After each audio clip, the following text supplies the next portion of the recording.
93, Parshas Vayikra, learning Likkutei Sichot, Volume 1.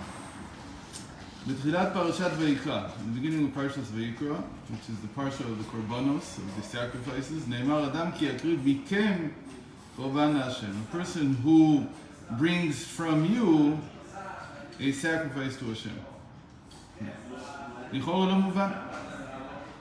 It doesn't seem easy to explain. If from you means a person from you, from amongst you, one of you should bring a sacrifice. In case one of you should bring a sacrifice, so the mikem should have been after Adam, and not mikem after the ki yakriv, not mikem after the verb. So it should have been a person amongst you who brings the sacrifice. Madua efu ne'emar Adam ki yakriv mikem. Why then does it say a person who should bring forth from you? So that's the usual question on this second verse of the parsha. The first verse has its own problems. Who called out? When did they call? Why is the olive small? And so on and so forth. So we're talking about the second verse.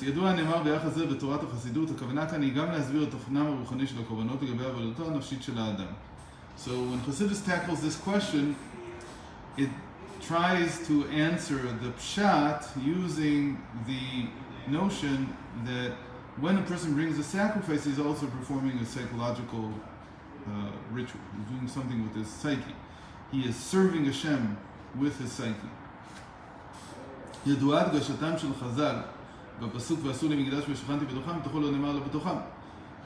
that the sages stressed that the Torah says they should make me a sanctuary and I shall dwell within them. Not within the sanctuary, but within them. Inside each and every one of them. From here we know that all the services that were performed in the tabernacle and in the temple, in the physical buildings, they also have a parallel in the psychology, in the inner service of each individual of the Jewish people. This is a general rule for all the types of service, putting the showbread on and lighting the candles and bringing the incense. All of them have parallels in our psychology. And especially this is so regarding the sacrifices that were the service that was done outside on the outer altar. שגם במקדש הגשמי גופו, מקום בו הייתה זו עבודה גשמית שהקרבת בהמה גשמית, הייתה היא בפנימיותה עבודה רוחנית. And now we add something more. He says, if it's true that they all had a parallel service in the soul, in the psyche, so that's also true about the sacrifices. So in the sacrifices, this was something that was done by everyone, right? This is not like bringing the incense and putting the showbread on or lighting the candles. That these were services that were only done by priests. Here we have the service that was done by every individual, bringing sacrifices. So he says, even then, when there was a physical building and they performed these rituals themselves, the main part, or especially an important aspect, another dimension of what they were doing, was that they were going through some kind of inner transformation. They were going through some kind of parallel psychological change that Why went did you call together. it psychological? What? Why did you call it psychological? Because that's how people call it today. Avodah nafshit. Psychological. Nefesh means psyche.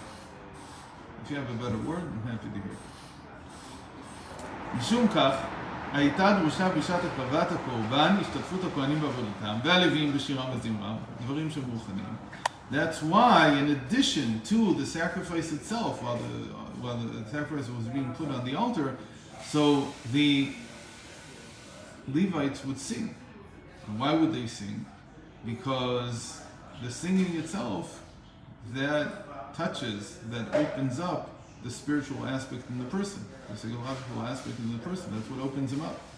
As it says in the Zohar, the Kohanei b'chashai uveruta delima, that the Kohanim would work quietly and with intent, Ratzon Alev, And this is considered a drawing down of energy from above to below. That's what the priests do. The priests are from above to below. They're the right side, the right axis of the Sefirot. The priest is called the man of loving kindness, Ish Chesed. And the Levites, the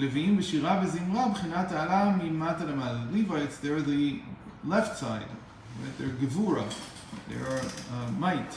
And so their work, which was with a lot of pomp and fanfare, right? You really hear it all over, that was to awaken the person from below to above. So these two, what is he saying? He's saying that the person himself was a tiferet.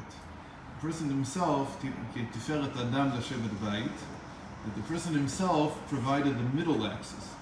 So the Kohanim gave the right axis, the Levites gave the left axis, and the person himself who was bringing the sacrifice, he was doing work in his heart. The heart is always the middle axis.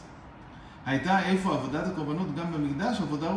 even in the tabernacle and in the temple, the sacrifices were spiritual work. They were psychological work. They didn't end with just bringing it. And all the more so today, when we're talking about the korbanos being done by each of us through davening, through prayer. So, with all this introduction telling us that this is all going to be understood as internal, spiritual, psychological work that we do within ourselves. So the Alter Rebbe explained, Adam ki akriv.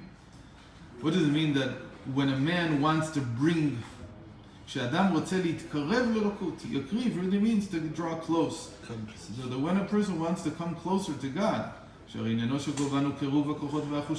because the purpose of a korban, as it says in the Bahir, is to bring closer the potential or the powers of the soul and the senses, to bring them closer to Avodas Hashem, to bring them closer to God. But did they have korbanos before there was the Mishkan? Of course. There were always korbanos. Because that was known, it's sort of like asking... No, not the ones that are like after and those. It's like asking the question, did they dye garments before the Mishkan? Of course, because they wore garments. A sacrifice was an important vessel, tool that they had in helping a person fix his soul.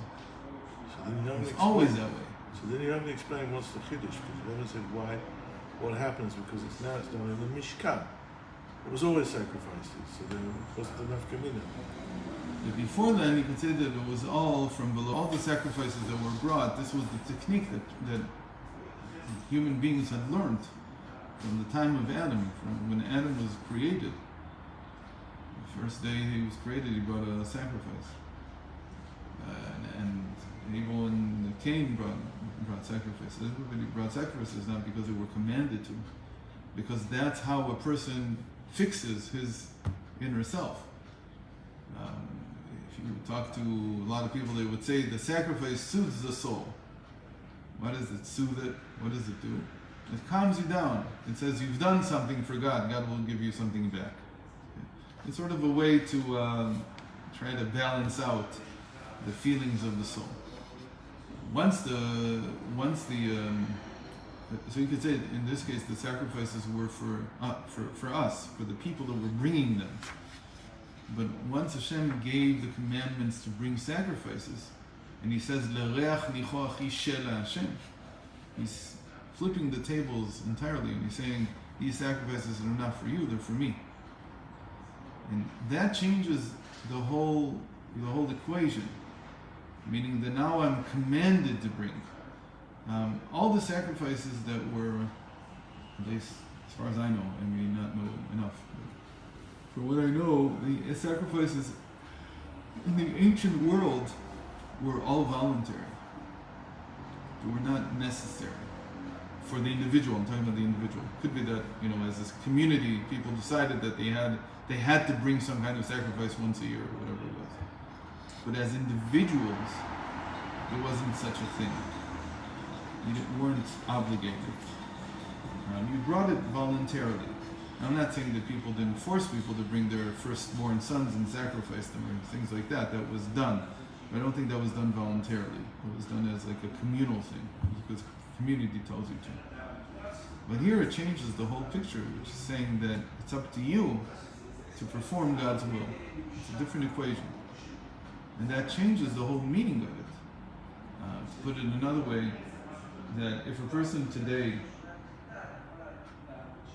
is unable to work, there's no vitality, is not functioning well, so they have a duty to fix themselves. You can't say, well, if you want to, you can. If you don't want to, you don't have to. You have a duty to. Why? Because the avodat tzarech gavoa, because the service that we do here below is required by God. It's like saying you can't decide that it's voluntary. Life is not voluntary. It's like you have to do it, and that changes the whole makeup of a person. It allows them to do things that they can't do otherwise. It allows them to live a different type of life. So that's one direction, but the differences. It really changed the whole way that this was used. But we have to understand that bringing sacrifices was the go-to method for helping people psychologically. That was the way that it was done. If you don't feel good, physically or spiritually, whatever it is, you go and you bring a sacrifice. So where does Shem stop it? Instead of something, you can still bring voluntary sacrifices. No, you're not allowed to bring any korbanot ever since the time of the Harabai. No, you have to bring them to the base of Mikdash. Okay, but we don't have the base of Mikdash. Why did Hashem stop them after the because we have other methods. You're right. If people would know the power of a sacrifice, and that it would, to go to a psychologist costs you, I don't know, what do they pay you, like $20,000 a year? If they would know that bringing a sacrifice, it costs you $100 or $200 once a month, it does the same trick, it's just better. So you think people wouldn't be running to the base of English? Of course they would. The problem is that people don't know that it actually works because we haven't done it in so long. So there's a feeling that this won't work because we're different now. There's only one way to know. There's only one way to find out. To bring them, to actually build a base of English and to bring them. Of course, that is in regard to personal sacrifices. There are opinions that once the base of English is rebuilt, we won't bring any personal sacrifices, individual sacrifices. There will only be communal sacrifices. So that's like the opinion that says, you're right, it doesn't work anymore. It doesn't have the same effect that it used to. But for the community it does, because we can't put the whole community on a couch and have them psychoanalyze. It's not going to work. So there you have to go back to this type of method. Okay.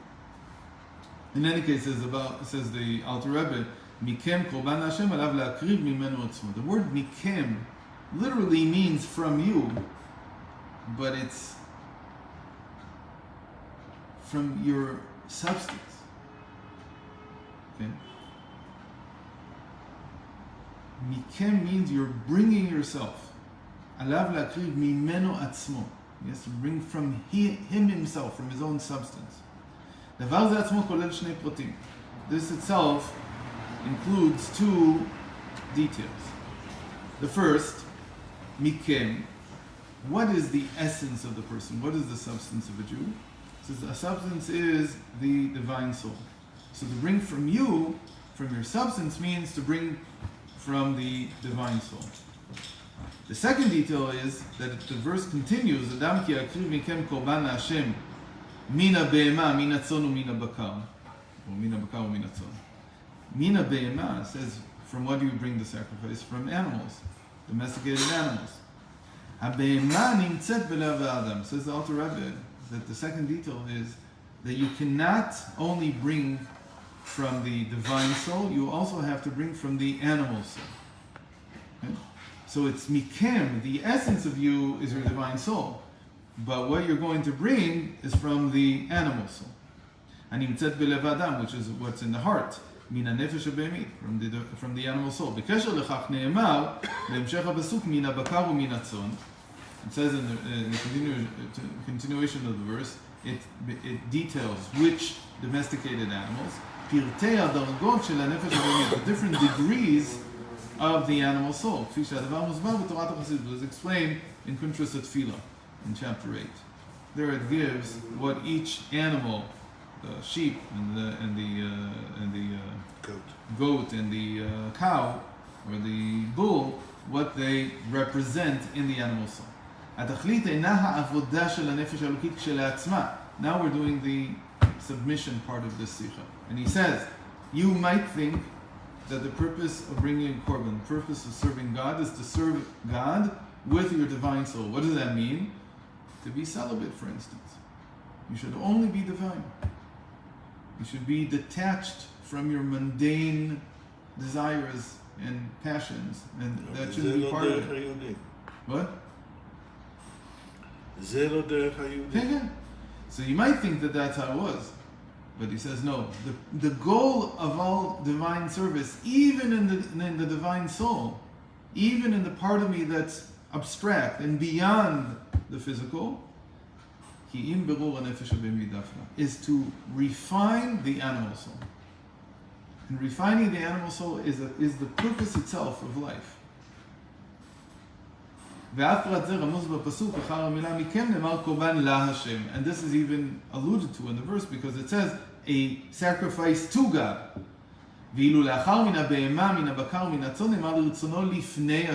But after it mentions from which domesticated animals you bring the sacrifice, it repeats it again and says to placate, let's call, before God. Before it said, Asher Akiv Mikem Korban Hashem. When he was talking about Mikem, which we said is the divine soul, it only said a sacrifice to God. But after it talks about which animals are brought, alluding to the animal soul, then it says a sacrifice before God, and before God means above God, as it were. That it's even higher than the name Havaya, even higher than God's essential name. Lifnei v'na'alet lehavaya, mishum sheberur nefesh habehemit migia ledorga na'alet yoter, ka'amur v'rav tuvot b'koach shor. Because by refining, dedicating the divine soul, using the divine part of myself to refine my lower part, my animal soul, leads to a elevation which is higher than the divine soul itself. It means it reaches higher than what the divine soul can reach. And that's because the divine soul is now submitting itself and saying, it's not that I'm pursuing spirituality for its own sake. I'm pursuing spirituality in order to refine my mundane self, my animal soul. That's why, even though it's from your essence, from your substance, from your divine soul, it can only reach Havaya, it can only reach the level of Havaya, meaning it can only reach the world of emanation. That's usually how it's explained. אמנם גם הקורבן שמכם אינו לשם אלוקים שהוא בגימטריה הטבע, כי אם לשם הוויה דווקא, כמוסבר בזוהר. You have to be careful that when you say that I'm doing something for God, it can't be for just any name of God. It has to be for Havaya, which is the name that's above everything. Why? Because if a person is doing things... What? Emanation is Tzilus? Yeah. Because if a person is doing it for the name Elokim, for instance, what does it mean for the name Elokim? That he's doing it not to serve, not because Hashem commanded it, but because, like I said before, it's the go-to method for elevating or for soothing the soul. So then he's not doing it because God commanded it. He's doing it because it's a natural remedy. It's a great remedy. It really works. So that's called that he's serving the sacrifice not in the name of Havaya, not in the name of God, who is above reality, but rather God who is immanent in reality, who's imbued in reality, meaning into nature. Elokim equals nature. כי אם לשם הוויה דווקא כמוסבר בזוהר, ביחס לפסוק, זובח לאלוקים יחרם. So it has to be specifically because God commanded me. Yeah, that's very important. That's what it means to serve God. To serve God doesn't mean that I'm spiritual. Even when serving God, it has to mean that I'm performing an obligation. Meaning the person says, why you spend so much time being talking about the spirituality business? What's this about? So he says, it's because God commanded it. When did he command it? When he said you should love God, your God. To love Hashem, says Rambam, you have to understand the world. To love Hashem, says Chassidus, you have to understand the psyche. You have to understand how all these things work, and you have to get to an inner understanding of what the Torah is telling you in order to love Hashem. Otherwise, you can't perform that mitzvah. So I do it. So why do we learn Chassidus? Like somebody once asked the Rebbe Rayatz, why do you learn Chassidus? He says, what do you mean? For the same reason that I learn anything in Torah, because it's a mitzvah. We don't need a special reason. You're asking, what does Chassidus talk about? What does it give me? This and that. Okay, I have all kinds of answers for that. But why do I do it? I do it because it's a mitzvah. This is the reason why Jewish scholarship is completely different than any other type of scholarship in the world. That's why it's much deeper also. Because it's an obligation. What does an obligation mean? An obligation means I'm not driving myself, I'm being driven. It could be that I'm also driving myself. I'm also interested in it. But even when I'm really tired and I don't have any more strength to continue today, and I still have to finish whatever I need to finish that day, so I have to stay up. And I have to push through it. I have to finish it. So my son now does, Baruch Hashem, 6 blot of Gemara every day. What? 1 new blot and 5 chazaros. Which son is this? The older one. So I see him he I don't know why, he says it's better for him at night. But it'll start like at 11 at night, and he'll push through 3-4 hours every night. So the chazaras he does earlier, but the new daf, now he's learning in Vamos. He's having grand old time. It's taking 3-4 hours to learn the daf. But he can't go to sleep. He never goes to sleep before he finishes. That's different. And he gets up in the morning? Yeah, he davens at 7, like everybody. Like normal people, not like us. Not like me at least. Daven at 8. Anyway, so this has to be that you're doing it because God obligates you to. אלא שאם זאת אין זו העלייה הבאה כתוצאה מבירור הגוף הנפש הבהמית המגיעה לדרגה נעלית יותר. Still, even though you're doing it because it's an obligation, you cannot reach higher than Havaya. That's as high as you can go, the world of emanation. But to get to the substance of Hashem, to get higher than the world of emanation, to get where the decrees are made, as it were. So then the sacrifice, the service that you do has to be to work with refining the animal soul. And then it goes, above all the limitations of this world altogether. Because it says, when you refine the animal soul, what you're doing is you're submitting. This is itkafia. We said the first part of the Sichot is almost always the submission part of the Sichot. So here you're submitting, you're refining the animal soul, but you're also submitting the divine soul, which would rather just float up. It would rather just go and be spiritual. He said, all the spirituality that I have to focus it on changing my behavior, on controlling my urges, and controlling my desires, and refining myself in the physical. I can't go live in some monastery. I can't go live on the top of some mountain. I'd love to go live there. Why? Because anybody who's spiritual loves it. It's the best thing in the world. Yeah, nobody to bother you. You can learn all day. Nothing to do. But the people who are the most spiritual in Am Yisrael, especially starting from Moshe Rabbeinu, but Avram also, everybody, they dedicated their lives to refining the animal soul. If it's not theirs, then their neighbors, and somebody else is helping someone else with it. They say that their animal soul is already completely refined. When the other side, meaning the evil inclination, the animal soul, is submitted, the honor, the presence of Hashem is spread out through all the worlds. And that's not something that you can do with spirituality per se. Spirituality, just if you're seeking spirituality, you become a very private individual. So that's the first part of the Sichot. We finished the submission part. Tomorrow, B'ezrat Hashem, we'll do the separation part. B'ezrat Hashem. You need me then?